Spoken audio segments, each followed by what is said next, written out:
Alright, let's discuss the example. Example 5.4 of SIGOY 2013. Determine the flexural strength of a W14 by 68 of a 242 steel subject to these conditions. A is continuous lateral support. B, with an embrace length of 20 feet with C sub B is 1.0. C, an embrace length of 30 feet with C sub B is equal to 1.0. First is we have to determine the yield strength, no? Because in the formulas ganina, naa siya daghan nga yield strength, no? So we have to determine first. So to determine the yield strength of a W14 by 68 of 8242 steel, we refer to table. Actually in the manual 14 edition, table 2-4 ni siya, no? In part of the manual. The yield stress is a function of the flange thickness, which is this shape. So if you try to look at the part 1 of the EISC manual, you can find the flange thickness, which is equal to 0.7 to 0. Then, according to the table 2-3, kani siya, no? Or 2-4. 2-4 ni siya. According to the A242 steel, this one, we have this different yield stress, no? In KSI, we have 42J with footnote J sa ibabaw. 46 KSI K and 50 this is I. JK, this is L. This is L. 50 with footnote L, no? Ang condition sa L dire sa ubos is for shapes with flange thickness less than or equal to 1 and 1/2 inch only. And the W14 by 68, the flange thickness is from the part 1 of the manual, katong table 1-1, no? Ang thickness is 0.7 to inch, which is less than 1 and 1/2, meaning your yield strength, no? This corresponds to footnote L. So, W14 by 68 is available in A242 steel with yield stress of 50 KSI. Then next is we have to determine the compactness, no, of the shape, whether compact, non-compact, or slender. Remember this one, we already discussed this one, no, for the compact, non-compact, and slender, no, sa atong previous nga topic, katong compression, di ba? Remember? For W14 by 68, in that compression also in the beam topic. For W14 by 68, to determine the compactness, we have to remember this one, BF over 2TF.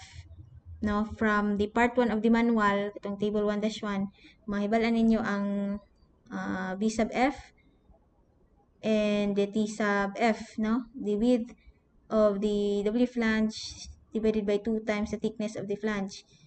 So, it is going to be 6.97, no? And we have to compare this value to this limiting value or equation 0.38 square root of V over Fy, no? For the steel, the elastic modulus of elasticity is 29,000, no? Which is greater than, this one is greater than this BF over 2TF. So, meaning the flange is compact, no? To determine the, yes. The web is compact for all shapes in the manual as long as the Fy is less than 65 KSI. So, ang atong Fy is 50 KSI man. According to the manual, according to the for the design of the, steel, the web is compact for all shapes for Fy if Fy is less than or equal to 65 KSI. Therefore, the W14 by 68 is compact for Fy equal to 50 KSI. This determination could also be made by observing that there is no footnote in the dimensions and properties tables to indicate that the shape is not compact. So, in the table, I think in the part 1, no, in the table, wala siya footnote, nakabutang, meaning, the shape is compact. No condition, no? So, meaning, compact ang shape, no, for web. Because the beam is compact and laterally supported, the nominal flexural strength is, yes, remember, compact na siya daan, no?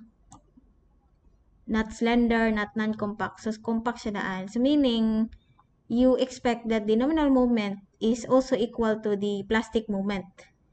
So, if the nominal moment is equal to plastic moment, therefore, you have to use the yield strength, the Fy, and this inelastic section modulus Z sub X, no?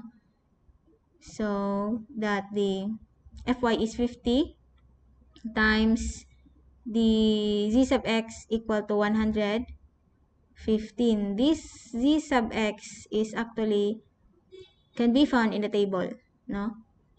Equal to 5,750 inch kilo pounds, or in terms of feet, divide this one by 12. So the design strength is,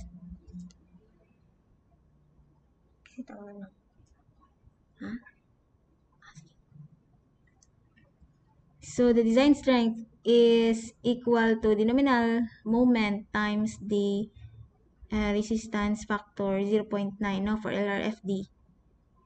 So, remember this Z sub X, kani siya is, we discussed this one sa katong previous video nga makita ni siya sa table already, or this is, can be computed in, using the formula, I forgot, but nato sa previous nga video, no? So, the LRFD solution design strength is 431 feet kilopounds, and for ASD, this factor of safety 1.67, or this is equal to 0.6 m sub n. Your m sub n, as calculated earlier, is 479.2 times 0.6, so 288 feet kilopounds, no? So, the requirement for this one is determine the flexural strength, no? Flexural strength. Or, in this case, the LRF dissolution, design strength, and for AS dissolution, the allowable moment strength. This 41 and 228 feet kilopounds.